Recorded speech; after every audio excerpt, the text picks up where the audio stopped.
welcome to the GamerGuild Podcast, your weekly show where we round up all this week's video game stories and news for your listening or viewing pleasure right here on youtube.com/GamerGuildTV, and of course up there on the digital cloud of your podcast platform of choice.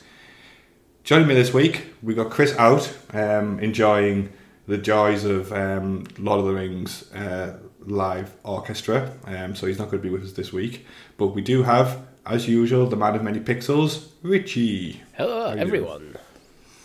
How's your week been, Richie? It's been pretty good. We're actually recording this quite early on a Saturday morning, so if we're a bit sleepy, that's why. But I'm looking forward to this weekend. I think me and Richie are the very definition of night owls. We're not morning people. Yeah. We're both just said before we started recording, we're both up to like 1:30, 2 in the morning last night. Like foolhardily playing games when we've got shit to do in the morning. You're up to 2 o'clock in the morning knowing when you've got a podcast to record at 10, so it means you've got to be up and get ready for it. I know, yeah. And I know there's like a bunch of dads listening to this who are like, ooh, you have to get up for 10 o'clock start. You what do you mean, Chris? What? There's Chris is such a night owl, so that's one of the things I was worried about him when he had his daughter. I was like, you're going to have an adjustment, mate. Oh, God, yeah. But yeah, war is us. War's up. We had a commitment at 10 o'clock on a Saturday, which we had to... Which we made. Power on through. Yeah, which we made. But we've got like an interesting show lined up for you guys. We're going to talk a little bit about the kind of leaked Spider-Man multiplayer, the Battlefront 2 wars, which if anyone's been following that, is a bit of a disaster at the moment, even by EA standards, to be honest. And then we'll touch on a couple of interesting announcements. The Summer Games Fest just got announced, another year. The spiritual successor for E3 in lots of ways has finally got a date. So we'll cover all that and much more in this week's episode. Before we get into that, obviously, if you haven't already, like the video, subscribe, do all those nice things that kind of help us with the algorithm, as YouTube is at the moment. Of course, join our Discord if you want to get in on a bit more of the community-based stuff that we do. Most of it's talk about Helldivers from my perspective, which is like the stuff I get involved in naturally. You're an addict. I'm not an addict. I can stop anytime I want. I just choose not to. Okay. And then finally, remember we do have a merch store if you would like to pick up any Gamer Guild or Classic Sounds of Stadia merch on there, which I believe is still available. Yep. Time only. It's something when we started the merch store, we started with Gamer Guild, but we decided for long-term fans we wanted to get some classic stuff in there, so you can get like yourself a Sounds of Stadia t-shirt, hoodie. I think we might even have some X-Pass or Talk to PS stuff. If not, we can look at getting some stuff like that on there. Yeah, super interesting. I know Chris has just bought one of the hoodies, so I'm looking forward to seeing it. Nice, supreme quality, guaranteed as always with the Gamer Guild. Richie, before we get into what you've been playing this week, because I know you and Chris jumped back into Gears on Thursday's live stream. How are you finding it so far? So we've completed the first game. Yeah. So we across 2 live streams. We completed through the entire first game, and I really like it. I actually think it is significantly better than the early Halo games. It could be it could be an age thing.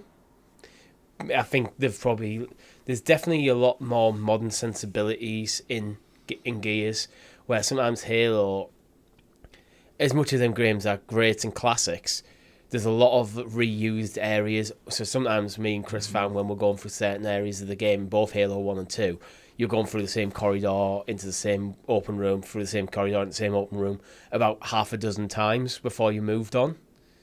With Gears, it does look very much more like the world is kind of better crafted in that sense. I also do, like Chris, prefer third person over first person. It's good. Really enjoyed it. Looking forward to playing the second one. Yeah, so if I remember correctly, does the first game get you to is it Marcus's old house? Yes, you go into Marcus's old house, then you find the data, and then you end up blowing up the hive underneath Marcus's house. That's right, yeah, and that transitioned into number 2. And spoilers, but it ends with like the queen on the flying bug overlooking like the explosion.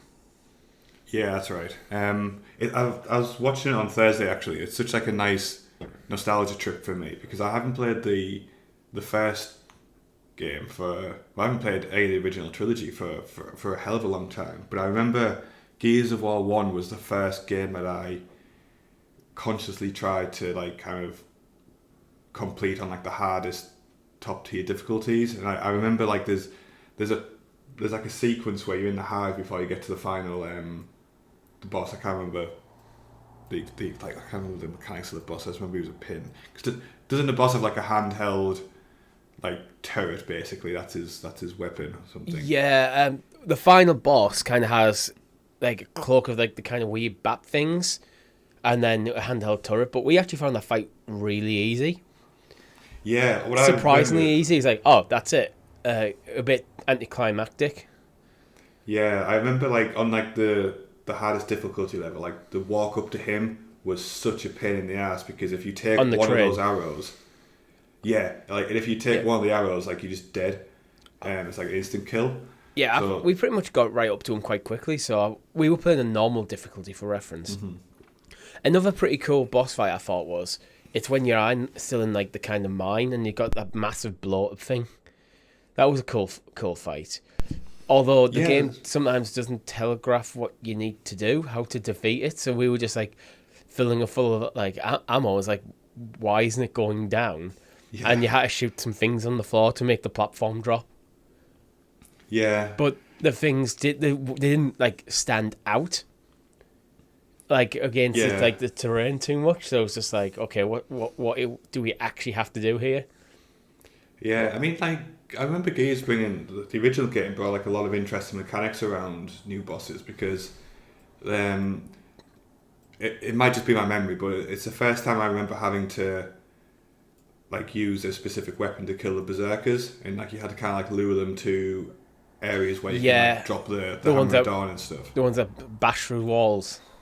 Yeah, like the female variants. Yeah, you can tell that like they had some a bit of creativity around how the boss fights work.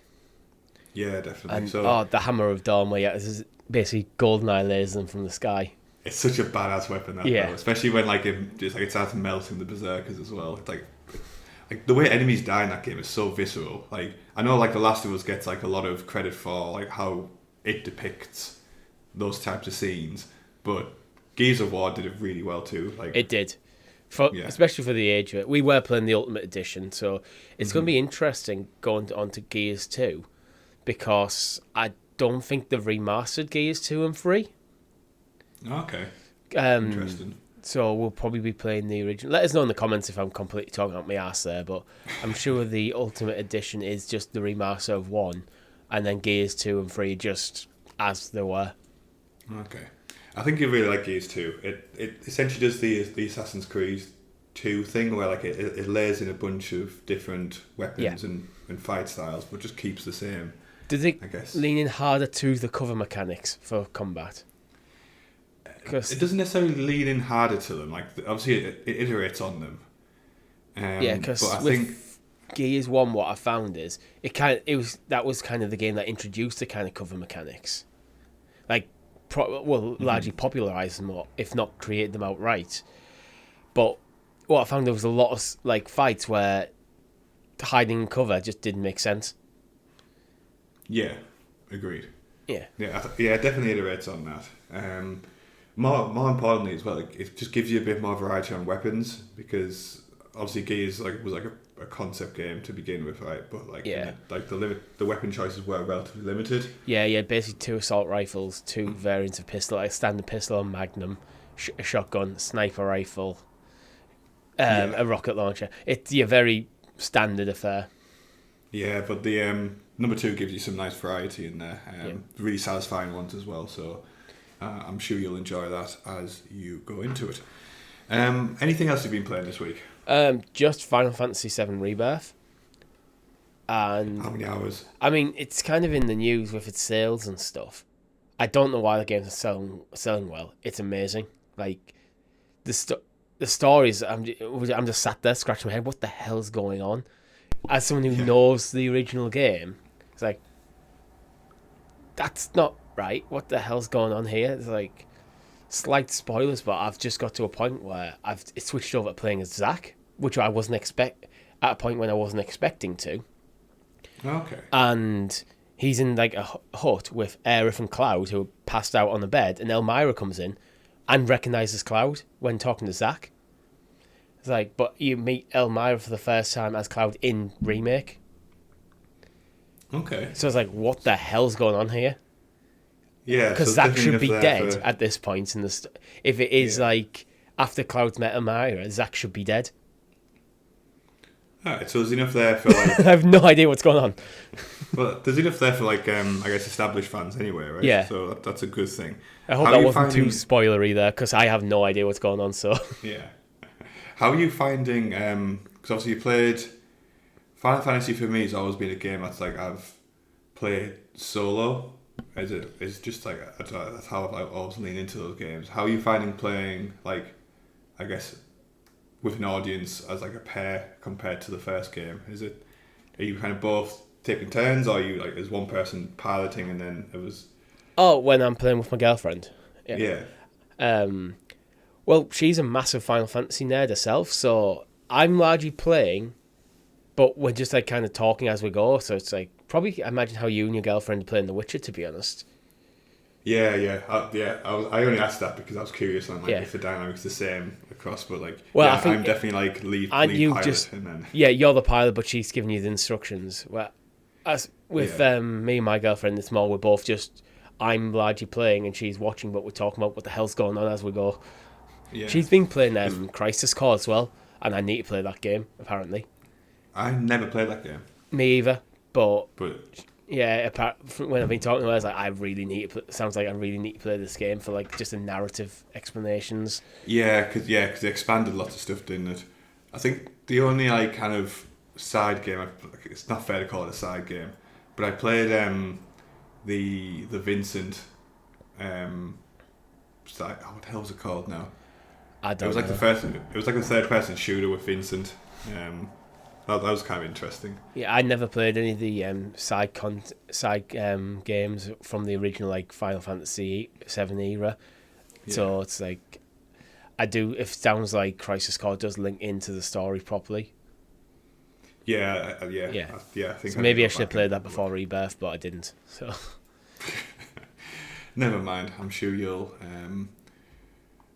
get so much content, so much time to dive into that world, isn't it? And yeah, I'm glad you're enjoying it. I will jump into it some part. I don't know when, but I'll be one of those people who's responsible for the lackluster sales, I guess.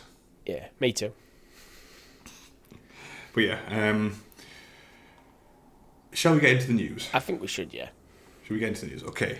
Richie, would you like to introduce us to the graciously gathered GamerGuild Gazette, aka the news? The news. Thank you. And also thank you to all our guild heroes who contribute to the channel just a little bit more in the form of a subscription. Those are available from as little as 99p per month. Absolutely not expected or even kind of, we only push it at the start of this because we like to, but if you do like the channel and can support us a little bit more, it's very, very much appreciated. And thank you for all the community members who do. First topic. As part of the Insomniac leaks, I kind of landed, I think, what are we talking about? Probably 2 months ago now, I think that they dropped in full. A trailer for Spider-Man The Great Web has leaked online, which, for anybody who's not aware, was, I guess, the Spider-Man's attempt to jump into games as a service kind of style model. It was planned to be a multiplayer title. And it's since been scrapped, but the trailer has now kind of leaked in online sources as part of that big leak. Richie, what did you think of it? I think it does look like it's an amazing game, to be honest. But I also don't really care about live service. So it takes something very special for me to care about a live service game nowadays. But that being said, a Spider-Man game, if it plays anything like 1, 2 and Miles Morales as a kind of co-op experience, online, I think should be an audience for that because them games are amazing. Yeah, agreed. For anybody who hasn't seen the trailer, essentially it looks like a lot of Spider-Man 2 combat with some kind of updated mechanics in terms of like you've got bits where there's like multiple characters on screen and like there's definitely kind of like I think there's 5 at one point. So it's like kind of that cut between some like more cinematic pieces. It's for me, I don't think I didn't see anything more than just some Spider-Man 2 footage with some mods, to be honest. There's like lots of talks where this game is like, oh, it looks ready to deploy. And I actually think I've seen a few people mention before as well. I think this footage is probably concept footage that basically the devs have used Spider-Man 2 as a base to kind of showcase what this game could be, rather than this is what the actual product is. Because they've only just finished development on like Spider-Man 2. And they've got other things in the works, so it's probably like, let's take Spider-Man 2 as a base. We'll hack it so it goes multiplayer. Then we'll put together a few scenes as a kind of a concept thing to talk to, like when we're like pitching it. I think that's what that trailer is. It's a pitch trailer rather than a public-facing one. Yeah, like a lot of people jumped on it, like, oh, it looks finished. It looks like complete. It's like, well, there's lots of like guts that goes into making a live service game beyond the visuals of it, right? And they have Spider-Man 2 and done all the work and tons of the costumes anyway.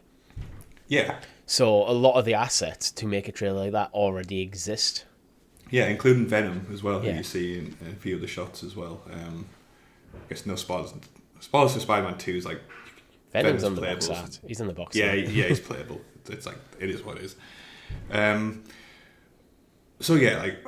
I think we're both in agreement that Spider-Man would work as like a multiplayer, right? I think 100%. Absolutely. Especially it seems to have in the trailer there seems to be like these rifts opening up, and that seems to be how you might transition from being like an open world swinging around New York to like into missions.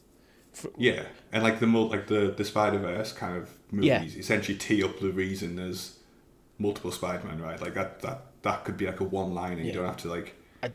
See, I don't usually like things like time travel and multiverse stories, but I think in a game it can work quite well because it's an ACZ. It's too much of a Deus Ex Machina, I think, in like traditional narratives. But when you're playing a game, it's a way of just opening up new content, so you can have various iterations of New York and have make sense because we went into a different universe, and so it's just that you're in a different universe. That's why New York looks different this time. Yeah, you can explode it away in the game and it still makes sense and fun. Where I just it's like the MCU. I think it went downhill when they started going multiverse stuff. Nothing. Like I remember watching Loki season 1, and the scene I hate most in that entire show was the draw full of Infinity Stones. Yeah, it's like everything that you've loved so far is just like the past decade of threats is just pointless. Yeah. Basically, yeah. No, I agree. But I do have maybe a controversial take on this though. I don't think Spider-Man 2's combat system is interesting enough to keep me hooked into a live service game for Spider-Man. I just don't think it is. Yeah, I can see that. You need to expand it. Yeah, like I felt in Spider-Man 2 particularly, I was just pressing square again, like just all the time. You know, like there wasn't much more beyond pressing square, and fair enough, you could jazz it up with like extra things, but you didn't really have to. And what I think is the crux for any multiplayer game is there has to be synergy between, I think, the players. Mm-hmm. I always think like my live service days back when I was playing World of Warcraft before live service was really a term. Like you'd have a party and each character would have a different role within the party to fill. And I think sometimes live service, I think of like Marvel's Avengers, one of the things I always felt like when I was playing with Chris is that we weren't playing together, we just happened to be playing in the same map. Yeah. There was no, like, we weren't, neither of us were filling a role. You just pick whatever character you fancy and we'll just go play. And I think it stuff like that loses stuff. You want the characters to kind of play distinct from each other, but then also work together in a nice synergy. Yeah, I think the synergy is important because I echo your feelings on yes on the Marvel like live service. Essentially, it was a case of like you just beating on enemies, and it's then like Hulk should have been more of a tanky character that drove characters towards him. Then someone like Black Widow should have been more about stealth, getting behind them. You know, like going back to World of Warcraft, Hulk's your tank, Black Widow's your rogue, like trying to get the backstab. That he could have done stuff like that, but but what it devolved to was like everyone's just a damage dealer. Yeah, and then like any enemies like you don't kill, I'll get to eventually, and even if you weren't here, I'd get to them anyway at some point. Yeah, like I completely agree. So so I would be interested in like a Spider-Man like live service multiplayer, but it would need something different from what the games currently have for me, I think. Yeah, that's it. I think it's just like having some thought. It doesn't have to be like a hardcore class-based system, but having you be able to build your particular version of Spider-Man to perform certain roles within a team. Yeah, definitely. Because like it avoids a meta as well. Like that's the worst thing it can happen to. It's happening in Helldivers now, but like. In every single live service, people find the meta. People go, and nerds on the internet with the spreadsheets will go, this is how you have to play this game. And if you don't play exactly like this, because this is the most optimum thing. Like, I've never wanted to be like, even when I was hardcore in the World of Warcraft, I was never like min-maxing everything. No. But it's when the meta like doesn't vary depending on role as well. So it's like just everybody has the exact same loadout and stuff like that. It just becomes just a chore basically. So I mean, I think we'd both be interested in it, but it would need. It's a live service game that would definitely have my attention because of how much I've enjoyed the other Spider-Man games. And if it plays, like you say, it needs to like elevate the game, the combat gameplay. But if it plays close to that, it's already a good standard. Well, where it would be is, would it fall back? Would it be even less? Because sometimes for balancing things, live service can just feel a bit flat, and that's where I think like Marvel's Avengers fell in. It's just but unfortunately, it looks like it's been cancelled. Yeah, which is a shame. But again, as a final note, we have to realise as well, like history tells us that having a red hot franchise attached to a mediocre game doesn't equal success, right? Like we've seen that with Marvel's Avengers. It'd be interesting to see how this came about, because do you think this came about from Sony pushing the developers to do more live servicey stuff, or do you think this came about from Insomniac internally? I think it'll came from Sony. I think it'll have been tabled at that big like the peak of live service. Like like lots of kind of developers were said they were going to head that direction, and then as the tide kind of turned, I think it'll kind of been less enthusiastic to the point where it's just like, okay, let's just sack this off now. So I think it's been pushed from Sony because it's not really Insomniac's like thing anyway. Yeah, right? they've got more Spider-Man stuff already in the works. They've got Wolverine coming. I'd rather them just focus on what they do well. And I think sometimes that can be the problem when you get developers who are known for doing one thing really well, get pulled onto something else and it doesn't work. Again, Marvel's Avengers, Crystal Dynamics went from making Tomb Raider to Marvel's Avengers. It's like it just feels like this wasn't the right fit for the right studio. Yeah, something like agree. This, I think, could be handled quite well by Insomniac. I absolutely believe Insomniac do have the chops to pull this off if they wanted to. But is that taking resources away from what they do, what they're great at? Yeah, exactly that. So I think they're better off staying on single players and just doubling down on that. And that's not just me saying that as a single player game. I think that is what Insomniac are great at, to do what you're great at. Yeah, 100%. Yeah. So other news this week is we've got some confirmation on PlayStation Plus games for March. It's kind of a mixed bag, and I think there's, depending on what games you gravitate to, there's probably something for everybody in this list. So we'll kick off with the bigger titles. So this is specifically for the Plus and Extra. No, sorry, for Extra and Premium. Premium. That's the one, yeah. We're getting NBA 2K24, the Kobe Bryant edition, which for any kind of fans of that franchise will be a strong addition. We're also getting Marvel Midnight Suns, which I think we had a recurring joke about this game at some point on this show, Richie, where it was a game that just kind of came out, and I don't think anybody paid much attention to it, to be honest. I mean, it's done well. It's got a 9 out of 10 on Steam. Yeah, I think like the lean into like the tactical RPG. 2022 this game came out. I thought it was more recent than that. Yeah, I thought so too. I mean, I think it's like those tactical RPGs, like kind of XCOM style. They're very divisive for a lot of people, right? Yeah, I think that's probably why it hasn't made much waves. I think because of the genre of game. But I think if you are into your tactical RPGs, like it's 83 Metacritic. I think it's worth. And that's the PC version. I think this is definitely worth looking at. And again, it's part of PlayStation Plus Premium, so I think there's a good game in there. Yeah, definitely. We're also getting Resident Evil 3, which I'm a huge fan of that franchise. Number 3 wasn't the strongest title out of the remakes. I think that's kind of universally accepted. Yeah, it's the source material you're working with, isn't it? I think 3 was not as good as 2 and the originals, so... Yeah, agreed.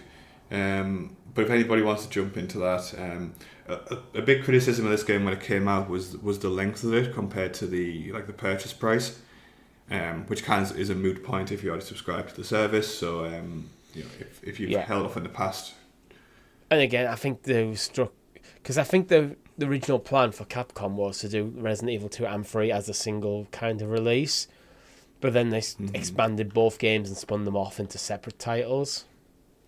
Yeah. But, yeah. Yeah. We're also getting like Lego DC Supervillains, which again is a game that's completely... I'm not like into the Lego franchise. I wish Chris was here because I've never played a Lego game, but I think Chris would be excited by this. Yeah, Chris will love this. It'll be a couch co-op for him and his wife. This might actually be the Suicide Squad game. They might have done Suicide Squad good here by giving it a Lego. They finally managed it. God, that game needs all the help it can get. Suicide Squad as a concept just needs to go away. They keep trying it and it keeps not working. Yeah, it's like stop trying to make it happen. Yeah. Unless you're playing Lego, because I think the Lego games are fun. I've just never really been into them myself. Yeah, same here. It's just a I think you either love them or like you're a bit neutral to them. Yeah. I don't think anybody particularly hates them. They're just not some people's bag, right? Yeah. We're also getting a game called Mystic Pillars, like the remastered version, which I have no knowledge of this game whatsoever, but having a look online and kind of in some more niche communities, it's actually got like a really, really passionate player base. It's a kind of immersive puzzle game, like set in kind of ancient India. So it's something you don't really see much of in like typical gaming zeitgeist, really. I feel like India as a culture gets overlooked a lot of time in games, right? So it's interesting to see this game. I would argue the reason India probably gets overlooked a lot is because the gaming industry is very strong in Europe, America, and Japan, like Eastern Asia. Mm-hmm. So like Southern Asia doesn't. It's emerging, but it's not as strong. Which I do hope it does emerge fully, because there's a lot of rich culture there that could be to be explored, and I always like learning about other cultures and stuff. So more games set in different parts of the world, please. Agreed. Unfortunately for you, because you went down to like the basic plan on your PlayStation Plus subscription, right? So I have. You get none of these. So sorry. No, I get none of these. But I made that decision knowing how the mid-month drops were usually better than the start of month drops. Yeah, and it's not like you start for content and gaming at the moment, right? But again, my argument for doing it was last year I don't think I played a single game outside of streaming on PlayStation Plus. I think every game I played on my PlayStation for my own entertainment, I purchased. Yeah, I'm trying to think now. So that's why I was quite happy to make that decision, because I just wasn't using the service. And even things like Resident Evil 3 and Mystic Pillars look like really cool games that would just be sat in my library and I probably wouldn't get around to playing. So yeah, so it's just your dynamic. Yeah, is your dynamic with PlayStation and Xbox the same as mine, where PlayStation you buy games on and Xbox you use Game Pass? Yeah, pretty much. I bought my Xbox as a Game Pass machine, so that was kind of hard built into it. Chris is the same. We bought our Xboxes when we started diversifying the channel away from just Stadia and cloud gaming. So to get into the Xbox ecosystem, but the strength of Game Pass means that I don't really need to buy games for my Xbox, because all Xbox first parties are on Game Pass day and date from release. So there's no incentive for me to actually go out and purchase a game on Xbox. It's why I got Series S without a disc drive. I don't need a disc drive if I'm not going out to shop to buy games. Yeah, just thinking, I haven't bought a game for Xbox at all, which is fine, because that's... If I wanted to play a game with the highest possible performance, or PlayStation exclusive, I'll use my PlayStation for that. Again, why I went for the Series S rather than the X. Yeah, that makes complete sense. One game I don't think you will be buying is the Battlefront, like the Star Wars Battlefront Classic Collection. I know you were probably going to give this game a miss anyway, Richie, just because... I've no nostalgia for them, for the originals. Like me and Chris are like, huffed up on the most nostalgia possible for these games, but they're having a really, really hard time at launch, and I normally want to, I guess, give like publishers and developers like the benefit of the doubt when it comes to launching a title with problems. Like we've seen with Helldivers, that like me and Chris were like super reasonable when that game had issues on launch and stuff like that. But for those of you who aren't familiar with what's happened, so the Battlefront Classic Collection launched to just woeful server issues primarily. So massive capacity issues on the servers, just like bugs that just shouldn't be in anything, like any release game of like this caliber and this scale. Yeah, and I always find with like a remaster, which is that's what this effectively is. You don't get as much leeway for bugs in your game because the game's already made. You should be taking bugs away from the game. This is an improvement of what the original was, rather than... Yeah, so it's server issues I can forgive. Like sometimes like Helldivers, they weren't expecting the player base they got, and that led to server issues. Something similar seems to be going on Aspire. I mean, they've responded saying at launch we experienced critical errors with our network infrastructure. This resulted in incredibly high ping, matchmaking errors, crashes, and servers not appearing in browser. So it was server infrastructure issues that they weren't prepared for. But to give some context here, like the Steam version of the game, which now it's important to note that on Steam, like the actual classic versions of the game have been available for a while and have like relatively high player counts even to this day. But the remake, like the remastered collection, whatever, it had 3 servers, each of which were capable of accommodating 64 players. So, like on Steam, that game could accommodate just over 200 people. At the point of launch, there was, I think, like it peaked like 9,000 people trying to play it. Now, that seems like such a bad oversight compared to just being like, I don't know how you expect like 200 people on to buy this game on Steam and for that to be like an acceptable level of resource you give the game. So I can understand unprecedented demand, but this is a beloved nostalgic Star Wars title. Like, I just don't understand what the logic behind that was. Yeah, I don't know. I've just been reading through some of the Steam comments, Steam reviews, and there's a lot of people calling out saying it's a cash grab. It plays worse than the original games. It's region locked, so if you want to play with like a friend from a different like region, that you can't. Yeah. That this obviously the server issues. There's more bugs. It just seems to be. I don't know what they've done here. Like why. Especially for on Steam, it's like, is it a remaster or is it just he's the collection of games? I keep thinking it's a remaster, but it might not be.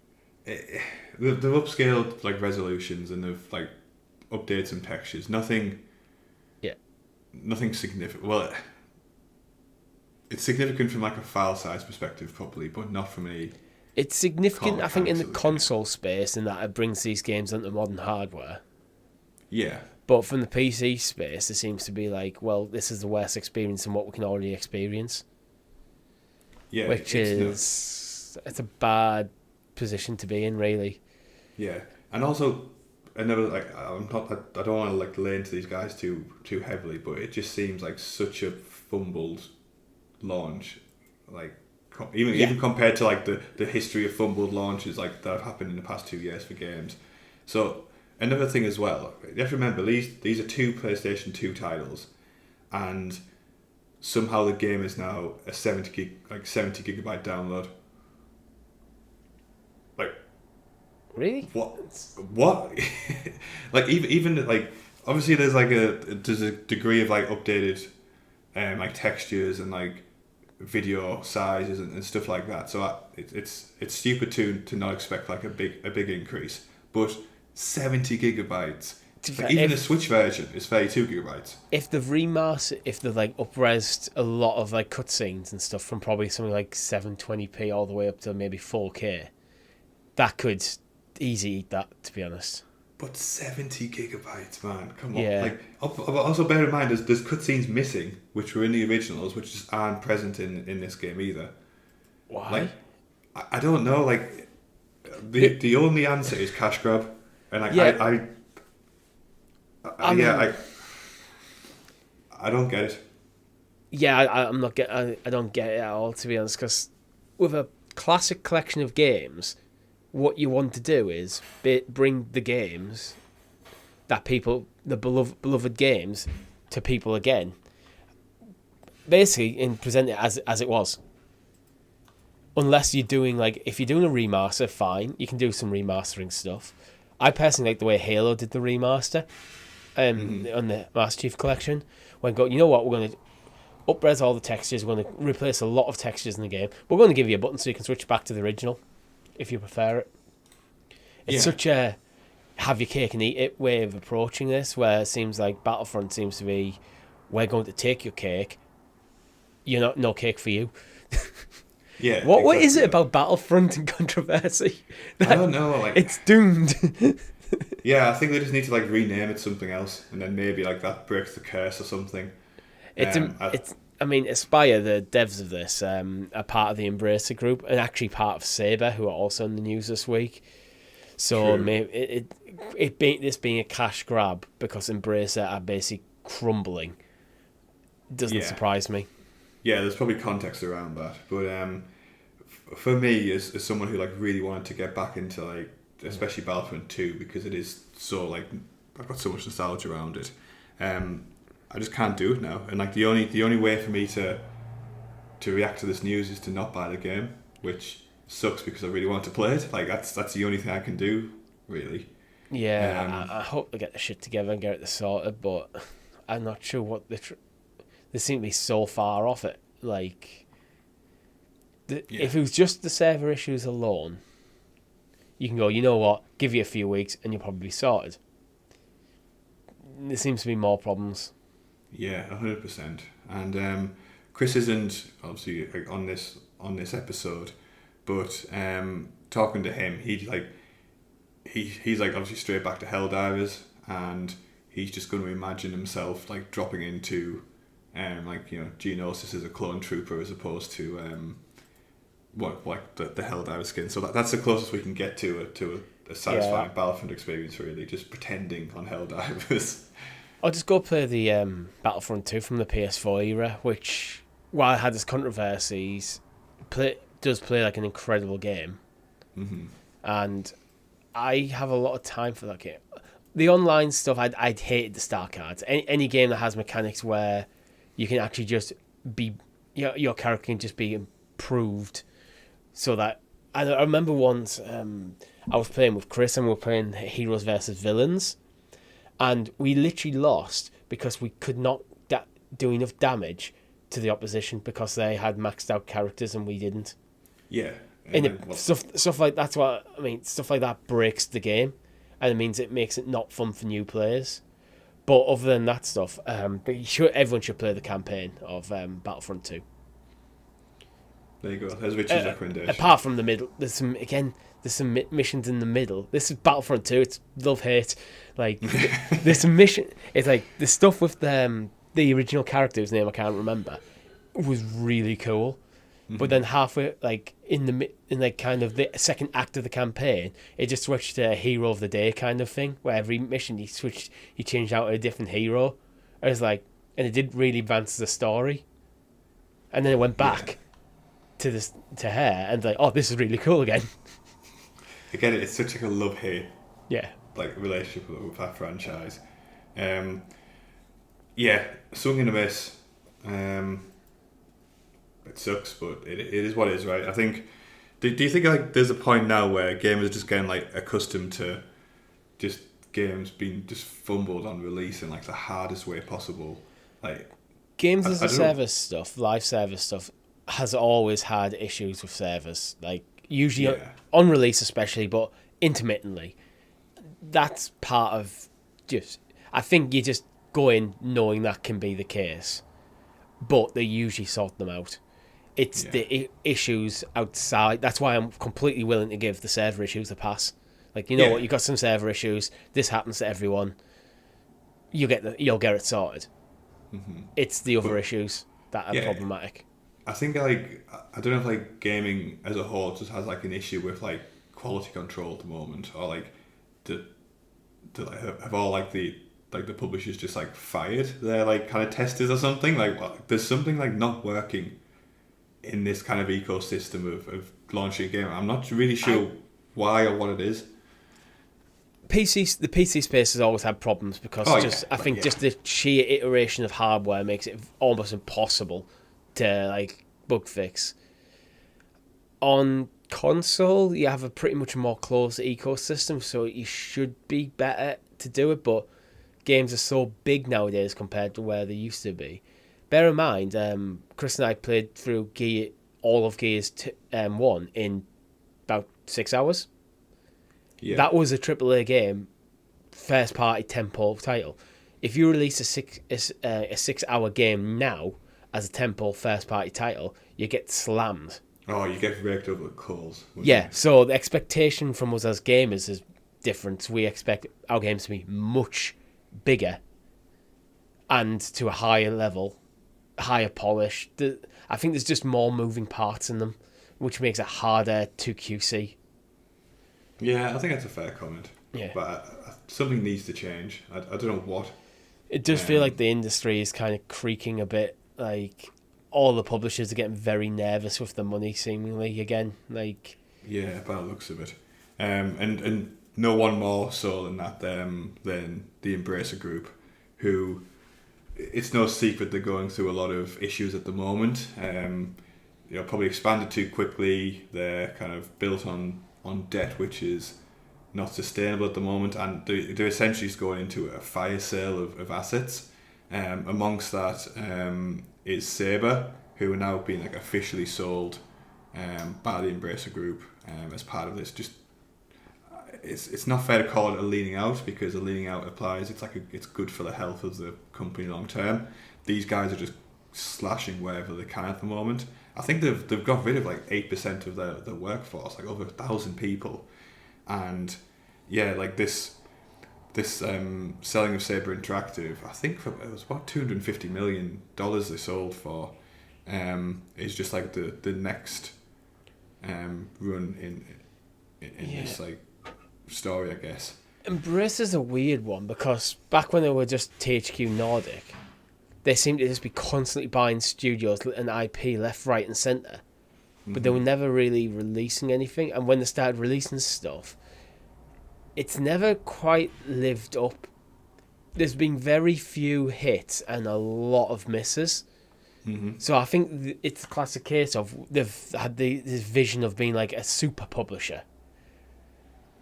Got all the studios right. We've got tons of studios right. We're good to go, but then not really thought about the product that they're selling.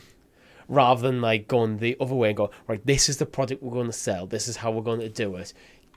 Make it, sell it, take the money, invest, upgrade, improve, expand, and then go through the iterations of that until you get to where you want to be. It feels like they just ran head first into this vision of like being a publisher that has multiple divisions, and each of these divisions has multiple studios working on tons of different stuff. And everything comes out distinctly feeling AA, and the AA space is very difficult to be profitable in because a lot of people just overlook it. Like, I tend to overlook the AA space largely on time. It's not a reflection of the games, but I'm very choosy with what games I play because of time. There's only so many hours in a day, and between like having other hobbies and interests, socialising, going to work, sleeping occasionally, I can only fit so many game hours in a day. So I'd rather spend that on the games that are going to give me the most joy I possibly can. Yeah, and 100%. It just means that AA space just largely gets overlooked for me. So yeah, exactly the same for me. I think as people are kind of tightening up their household expenses and spending, I think the first and most extreme thing to get hit in gaming is those kind of mid-tier titles.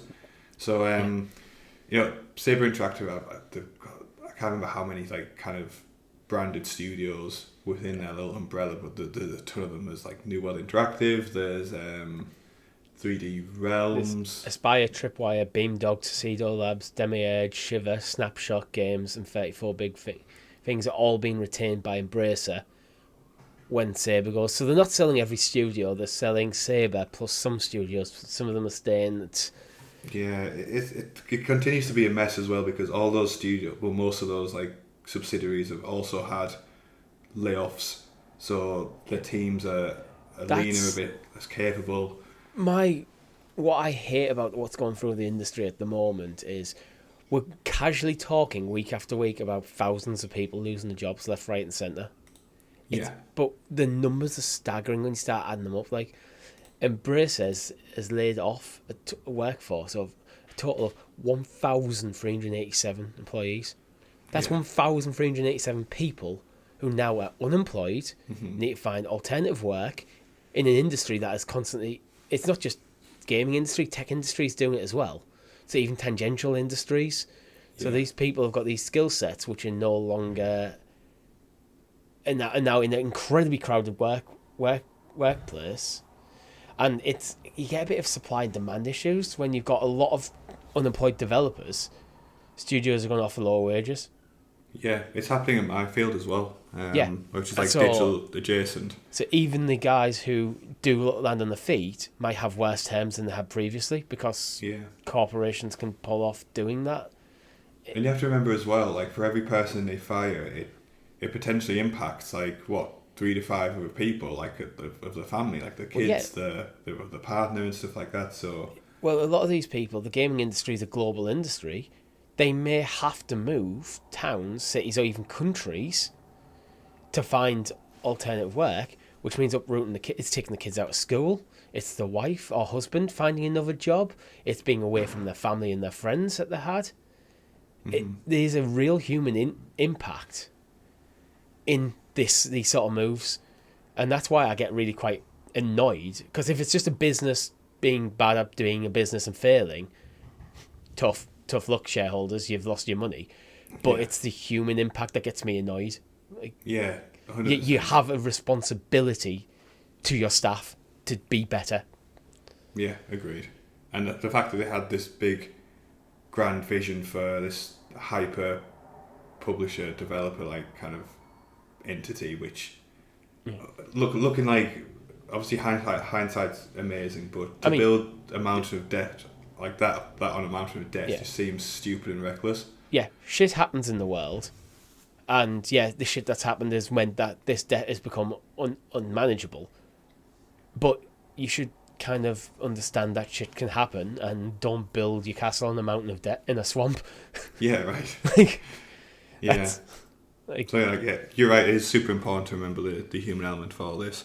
Yeah. The one kind of silver lining is that the elements of Saber and the people at Saber who remain are still working on a couple of the more popular titles.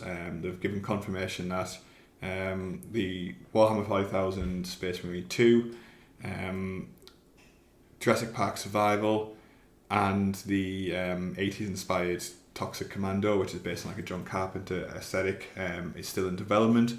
So people who are looking forward to those titles are kind of still going to get them. But what's in store for long term for the Saber, I think at this point is anybody's guess. It's just keep our ears to the ground, and then I have no idea what's going to happen to Embracer as a whole, because they've just knocked off 160 million off their debt, so that could go a long way. But do they just finally get to a point where they shrink to the point where they're sustainable? Or do they just have to keep going and going and going and slowly just crumble into nothing? Yeah, it all depends on their ability to get someone to lend them money. Someone to buy the studios, like when in an industry that is shrinking.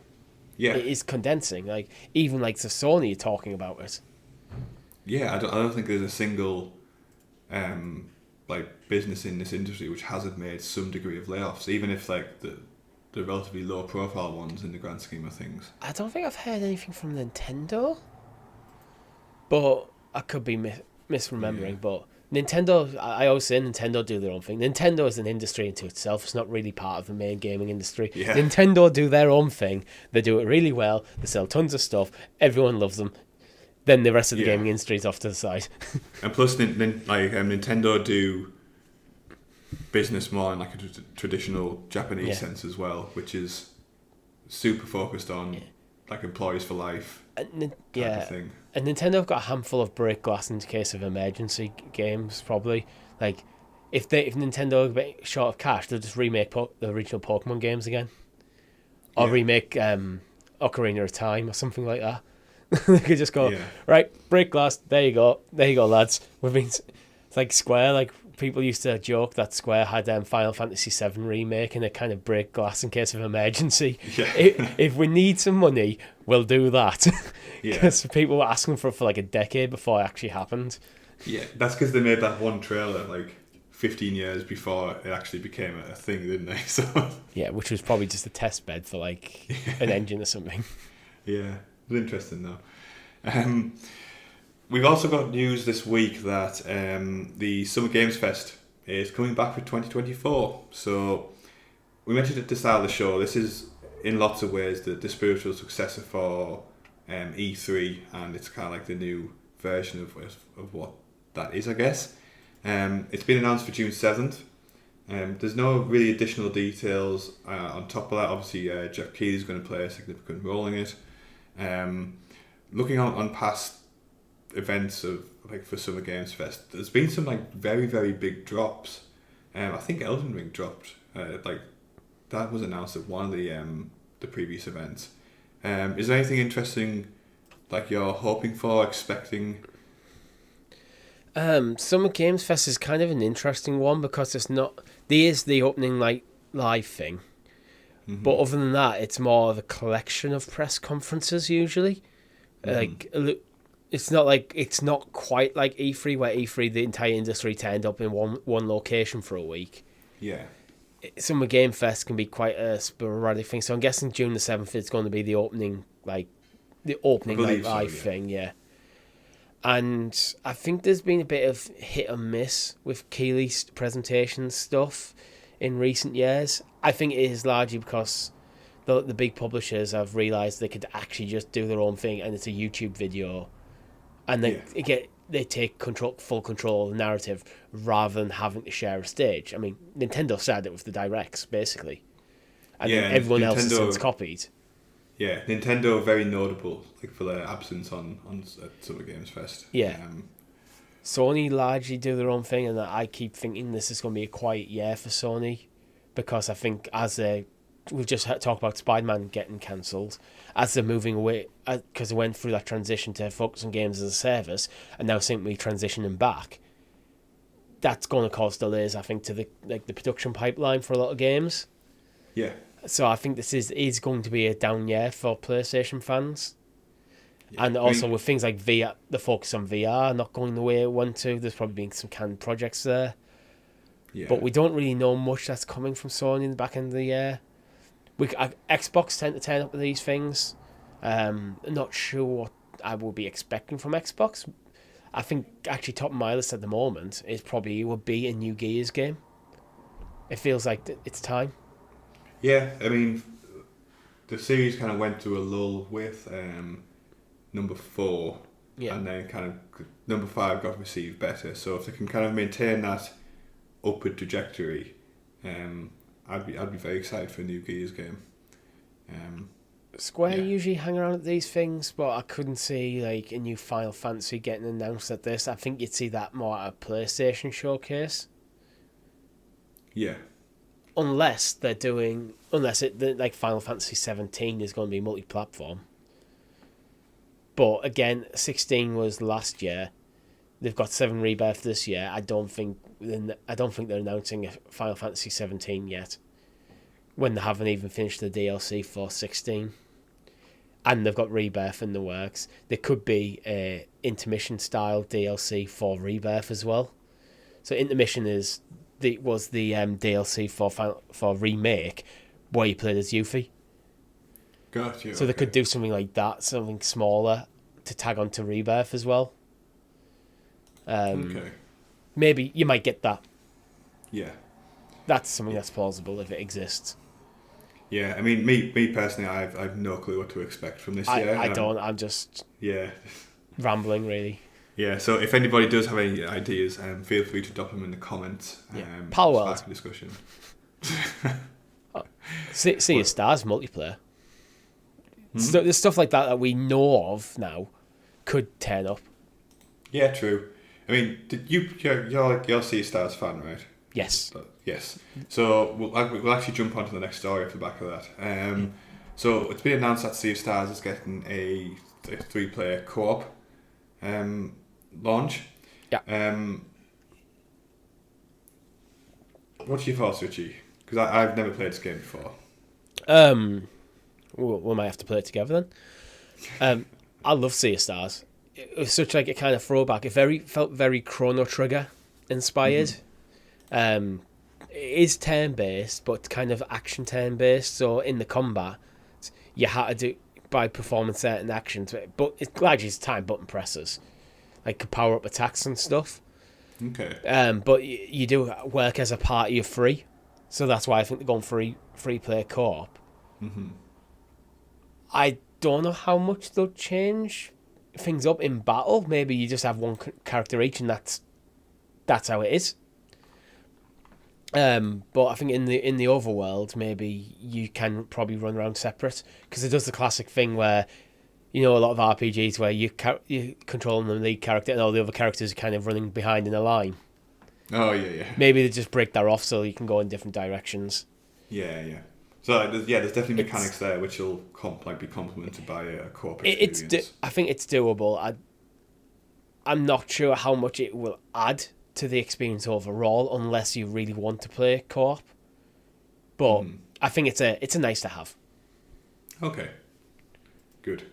So yeah, but we might explore that on a live stream once it lands. Yeah, it'd be quite cool. I know Chris has finished Sea of Stars as well. Mm-hmm. It's one of the things I need to jump into, but it's just time. It's always time. Yeah, he played that on his Portal, which is a good test bed. So I think I think it's a perfect Switch game. I did play on PlayStation, but I think a live stream with me, you and Chris playing this, just having a first kind of look or something at it. I don't think we'd commit to the full game on a live stream, because Chris and I have both already got the platinums on this. But yeah, fair enough. But yeah, a little explore would be sounds like just what the doctors ordered. We've also had some news from the Fallout universe this week. So, as you all know, the Fallout TV show trailer dropped, I think it was about a week and a half ago now, and it's dropped to pretty much universal praise. People say they've got like the tone right, they've got the kind of aesthetics right, and the characters look interesting, and they were brave enough to include chems into the mix, which probably maybe some different producers wouldn't have like emphasised that part of the universe. So it's all looking good. Todd Howard's been dropping some little hints with regards to plot and particularly how it relates to Fallout 5. So he's keen to kind of, for the TV show, to tell a distinct story, and from his comments he's definitely holding some, I guess, like bigger plot beats of the universe back for Fallout 5. When Fallout 5 will land is anybody's guess, because it's been a hell of a long time since Fallout 4 at this point. I think the biggest takeaway for me about this is that they are working on Fallout 5. That they have ideas, like, because I mean, I'm quoting Todd Howard now, and he says, well, there were some things where I said, don't do this because we're doing that in Fallout 5. It wasn't the translation of an existing story. It was, what would the next thing be? It just happens to be a TV show. So it was more like he is involved in the TV show, but he's not. He's there to kind of just go, don't do that. Yes, you can do that, rather than writing the show. But that he has Fallout 5 in the mind, and he is like going, no, that's part of my plans for something else. You can't do that. I think it's promising that, because I can't remember any other references to Fallout 5. No, it's been. There's probably been some, but I think obviously everyone knows it's coming on some timeline. Bethesda being what it is, it's probably like a good 7 years away. Still is it at this before point. Elder Scrolls 6 or I don't know. You think it'll be after, right? Like, I'd assume it's after. Yeah, but Elder Scrolls 6 just feels like that was announced a long time ago. Yeah, this is why I'm not getting excited about Fallout 5, because I'll probably be like knocking on the door of 40 before it actually comes out, like in realistic terms, right? So I'm trying to not get excited by it, because I do love the Fallout universe, but I just don't see it coming anytime soon, to be honest. But it's good that there's actually somebody there who's consciously thinking, alright, this is how the TV show wraps up into the whole universe, which is a good thing, because we've seen with the reaction to the Halo series that when people don't think about that, people tend to get angry on the internet. It's been 6 years since the Elder Scrolls 6 splash screen. Right. It's been 13 years since Skyrim.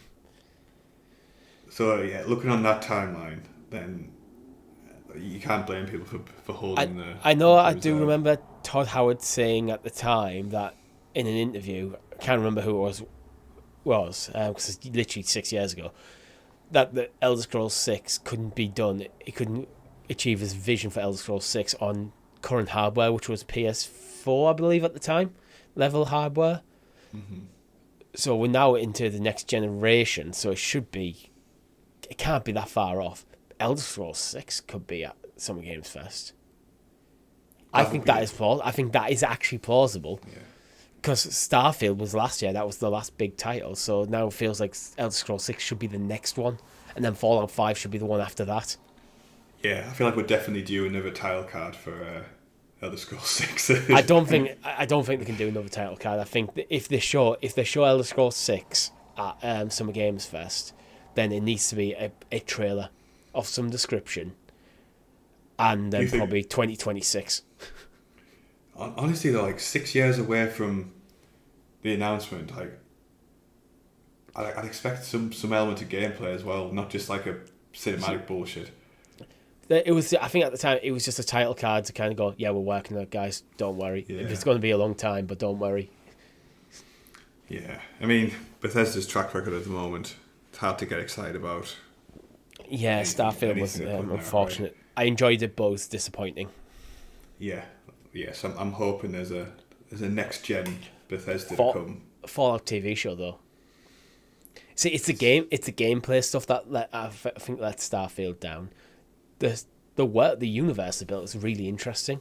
That's why I think I'm excited for this TV show, because it's what they've been doing solid for a long time. Yeah, I mean, it does talk a lot about there's murmurs online that the future for a lot of great game franchises is in TV now, as opposed to further iterations of games, just because obviously game quality that's dropping at the moment is so hit or miss, whereas I think TV, we're still very much in a golden age of TV production, right? So we've seen that with The Last of Us. We've figured out that games can be adapted to TV and film if you do it properly, rather than if you try to just do a 1-for-1 translation, it doesn't usually work because a lot of the narrative is taught through gameplay in a game. But if you adapt the concepts of the game properly and give it the budget and the passion to do it well, rather than just feeling like a cheap cash grab, it can be really good. Yeah, 100%. So yeah, I'm personally I think it's April 11th that Fallout TV show drops. The closer I get to that date, the more excited I'm getting. And it's all going to drop at once, which is the most important thing for me, because I can just watch it in a 10-hour block. It's hit on. This is the weird thing, is that I think I'd prefer it to just be drop at once. But you do lose that week-on-week conversation about it. There's no right or wrong. I don't think there's a right or wrong in this. There's just a personal preference. Yeah, like great TV shows pass by very quickly when you watch it in 2 blocks of 4 hours. With Last of Us dropping week on week, we did the clicker cast, so we were able to do a weekly podcast wrapping up every week show, and it worked quite nice. And it really did add something to my enjoyment of watching that TV show. Yeah. So, which is definitely why we'll be doing clicker cast season 2, so eventually. But with Fallout, there's no way we could do it like that, because it's just out. Yeah.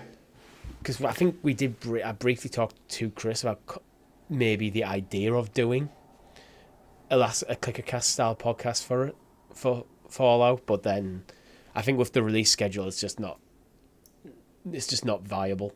Yeah, that's fair enough. We can maybe do a one-off or something. We can talk about that offline. Yeah. Maybe it's just like a special episode, right? Yeah. Cool. We're getting a bit deeper into the show now.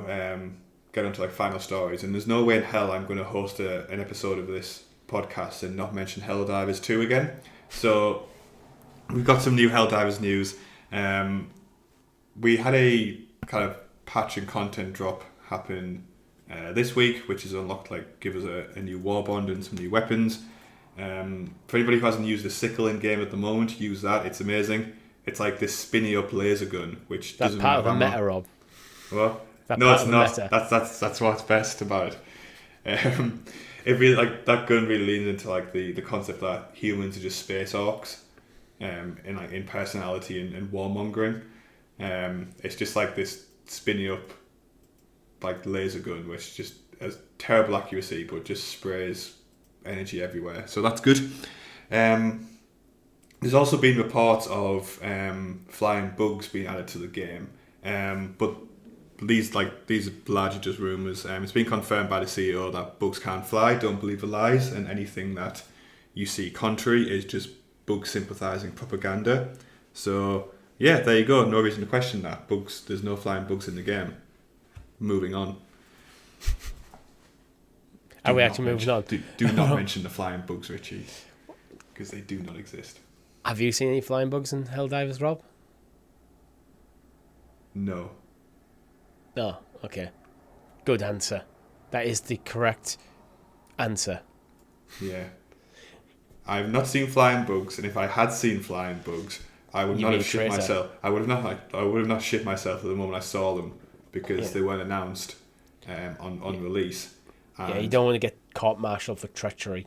No, your commanding officer said there was no flying bugs. If you contradict him, that's treachery. Yeah, the bug that killed me was just falling from the sky with style. Yeah. nothing really more to say on that front. So let's move swiftly on to the next story. Final few things. So we've had confirmation that Sam Lake, who does like the motion cap and voice acting for Alan Wake 2, has finished up his commitments to the DLC. Richie, have you played number 2 yet, or was it number 1 you went through? I'm still playing through number 1. I started playing with my girlfriend. We did 3 chapters, and then Rebirth came out, and then we've just been hooked on that. We do intend to go back. Yeah. We keep saying, oh, we should go play a bit more Alan Wake, and then we end up playing Final Fantasy. Again, just too much stuff to do, right? Yeah. But it seems like with him wrapping up his commitments on that project, the DLC is very much kind of in the meat of the work at the moment. So we'll be looking forward to seeing that drop. Is there potential for that to break your DLC tradition, Richie? Or is it too early to tell? Oh, it's way too early to tell because I haven't even started Alan Wake 2. So yeah. I mean, if Chris's opinion's anything to go by. But that being said, if I get to Alan Wake 2 and I already have the DLC out, I'm more likely to play DLC in that circumstance. I'm less likely to play DLC when I've played the game on release and had to wait 6 months to get my hands on the DLC, because I'm less inclined to just go back to the game. But if I'm still playing the game, it's a different story. That's a very good point. It might be the one to break it. Who knows, Richie? Yeah. Well, time will tell. As a final story this week, I saved this for last because it deserves a bit more talk, I think, than we tend to give like the last stories in the news cycle, and I think it's a nice way to cap off the show.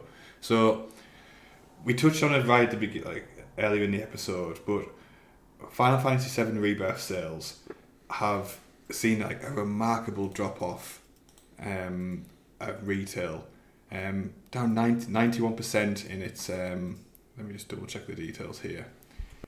Yeah, week on week, a 91% drop on retail units sold, registering just shy of 25,000 units sold, well below expectations. What's going on, Richie? Please enlighten me. Like, I don't understand what's happening with, even as someone who's not particularly interested in playing this game right now. It doesn't explain. I have absolutely no idea. Genuinely no idea. It's getting outsold by Unicorn Overlord, which does look like a cool game, but I genuinely thought Final Fantasy VII Rebirth, and I'm guessing Square thought this, was basically going to be odds on one of the best sellers of the year. Yeah. The only thing I can think of is it because it's a part 2? I'm wondering if the sales for this game aren't going to follow the traditional massive spike then trail off. Then maybe you get a few smaller spikes with sales and stuff. I wonder if is it going to be more linear, slowly building up over time, because maybe people just not in a rush to play it because people haven't played Remake yet, maybe decide they want to go back to Remake first or replay Remake before they go into Rebirth. Mm-hmm. Or maybe because it is a part 2, some people might be waiting for the third game to come out, which I'm going to convince is going to be called Reunion. Yeah, I mean that's me. Like I'm in that camp. I guess the complexity with having these games as part of like a sequel and like split between 3 parts is there's lots of nuances to these yeah, this is Final Fantasy, right?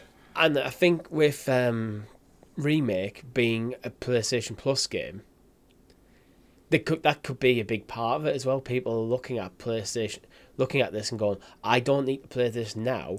I'm happy to wait for this to come to PlayStation Plus. Yeah, because the logic is sound that it will, right? Like you can't. Yeah. I don't see why it wouldn't if this title's if the first in the series has. It's weird because it's an amazing game. Mm-hmm. Like it took the combat system from Remake, which was really quite fun. Improved on it, made it a bit more expansive. It does lean more. It leans even harder into the more actiony than turn-based. with it. But then they've added they've added actually a few open worlds to it, and then a story which has constantly got me going, what in F's going on? It's like, I'm so engrossed, I need to know what's going on, how all the different parts play together. As a long-time Final Fantasy VII fan, me and my girlfriend is like, what on earth is going on in this game? Like, we need to figure this out. So it's like really engrossing. It's like, and it does have a bit of the kind of collectathon-y stuff like you get from an open world, but none of it seems unfun. Yeah. Nothing seems just like, oh, cool, collect some bloody feathers, or anything like. It's like everything's adding to the lore. It's doing like the open world stuff well. It does have towers. The towers don't do a full map reveal; they just leave the map icons around. But you go in the open world, you go to one of these icons, and it might be a combat challenge. So you'd have to defeat a selection of enemies in a time limit by doing things like making sure you stagger them or stun them, that kind of thing. So there's a challenge element to it in the combat trials that are just in the open world. You can unlock new summons through it. It's like I don't understand why this game isn't selling well. Yeah, and also like a lot of the time there's like the reason a second in a series doesn't sell well because there's like something in the first like rubs people the wrong way or like kind of turns them off, and I don't think that was the case in the first game, right? It was just pretty well received universally, right? Yeah, you'd expect the second game to sell worse than the first game. It's just that's just always the way it is, but it's just not even close. Yeah, it's just a very, very... And it's not like it's competing against anything. Yeah. That's what I don't get. I mean, Unicorn Overload from Atlas, it's kind of competing against. But I feel these are two very different games. There's no big AAA open world action game out right now. Yeah. Maybe Helldivers is going up against a bit. But it's such a stark contrast in title. Yeah. I don't know. It's a mystery we're going to have to keep checking out over like the course of a few more weeks. I think it is worth stressing as well. The data that we've seen only really counts for physical copies, and some of the information. We're getting this information in bits and bobs, and like what we're talking about at the moment is Push Square reporting on physical sales in Japan. We've had other stories from America and the UK, but maybe this game might be doing incredibly well digital with Sony having released the numbers. Yeah, true. It's more the drop off, which is the amazing thing, really. But I guess it's just something. It could just be a finance thing. People are waiting for it to go on sale. I think there's a lot of things going into it. The fact it is a part 2, I think goes against its sales because I'd be surprised if a part 2 outsells a part 1. Because that's not how things work. Even though Square no, you can play this game without playing Remake. They were obviously a bit nervous about that element. I don't think you can really. I don't think anybody would believe that. You can't. It has a recap video, but go play Remake. Go play Remake, power through the story, then go into Rebirth. Yeah. That's my advice. By the same logic, you could start watching a TV show in season 7 because it's got like the recap of the last season at the start, right? It just doesn't. Yeah, and guess what? If you go play a Remake, if you buy a Remake, you can probably pick up fairly cheap. I don't know, I'm not going to look it up, but you can probably pick it up fairly cheap on Amazon or wherever. Or if you've got PlayStation Plus Premium, you just have it. So you can play that, and if you enjoy Remake, then you'll enjoy Rebirth. But if you don't enjoy Remake, then don't buy Rebirth. So Remake's a perfect test bed if you want to dip your toe into this game without actually dropping the £70 to buy it. Yeah, it's. And again, I expect this will come to PlayStation Plus. So if someone hasn't played Remake, and we're thinking about Rebirth, my advice is go play Remake first. Yeah, so I'm actively going against the sales here. I think time will tell. Time will also tell. It looks like the collectible card game attached to Final Fantasy VII Queen's Blood, which I'm not familiar with, but I've read it went down very, very, very well when it got released. There's possibility that getting expanded in the near future. Yeah, I can see this being a Gwent style thing. happening. Yeah. It Did is you quite fun. ever dip your toe into it, Richie? Or? Yes, there's one thing that did annoy me. At one point in the game, you are forced into a tournament, and you have to win it. So it's not like if you're crap at the game or not interested, you can't skip it. You have to play it and you have to win. I didn't like that element of it. Yeah, I can see that. I don't mind the game where it goes, part of the main quest, we're going to introduce you to this game. You're going to play one round, whether you win or lose. You go, well, there you go. You can now move on. Now we've introduced you to the game, but not it forces you to, and it's multiple rounds as well. Right. Okay. So I really didn't like that bit of it. It was one night I was at my girlfriend's and it was like 11:30. We were both knackered. It's like, I will win. I couldn't save either. Oh, I had to because it kept Okay. going to cutscenes. So it's like I have to get through this so I can save, so I can go to sleep. So, but that other than that, Common Square, don't do that shit kind of thing. Yeah. Have the tournament in there, but make it completely optional. Other than that, I think the game is actually quite fun. Okay. So you'd be excited for a potential expansion in the near future. It depends how they handle it. Mm-hmm. If it's an expansion, I don't know whether you do this as an expansion in Rebirth or you have this as a spin-off title. I think this could be a small spin-off game in its own right, Okay. like Gwent. Yeah. God, I love Gwent. Get yourself some Queen's Blood, man. That's the new meta. Yeah, true. Yeah, maybe. Oh, right. We're gonna finish the show as we always do with a look back at gaming history over the time recording. It's a pretty slow day, the one we're doing on March the 16th, Richie. What can I pick out? EverQuest, 25 years ago for the first EverQuest. Dynasty Warriors? Oh, PSP. Yeah, it's PSP version. God of War 3 was 14 years ago. What else do we have? If we expand out, we had WWE Crush Hour on March 17th, which was a wrestling branded Carmageddon style game, which was released 21 years ago to grand acclaim from the sounds of it, since nobody ever talks about it. And yeah, scrolling through it seems like a little quiet period. Streets of Rage 3, 30 years ago. But, Yeah, I'm not seeing much really. No, it's a super slow one.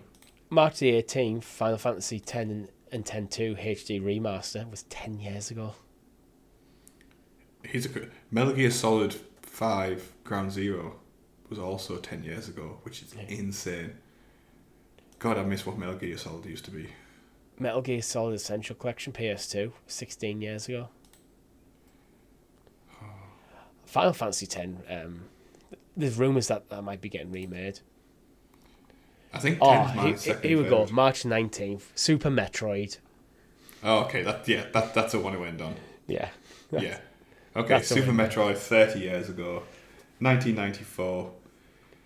What a title. On the same day, but many, many, many years removed, Doom Eternal and Resident Evil 3 remake. Nice. Yeah. Pokemon Ruby, Sapphire and Emerald. Oh, That's a better as well. day. That's a better day. Yeah, March 19th. Yeah, don't remember The Walking Dead Survival Instinct, which was critically panned when it came out as well. Don't be ahead of it. Nah, it sucked. Okay, well, that's all we've got time for this week. Richie, thank you very much for your time. Everyone listening, thank you for your time. Had a great time on this show. As always, like the video if you haven't, subscribe to the channel, helps us with the algorithm, and it's very, very much appreciated. My name has been Rob.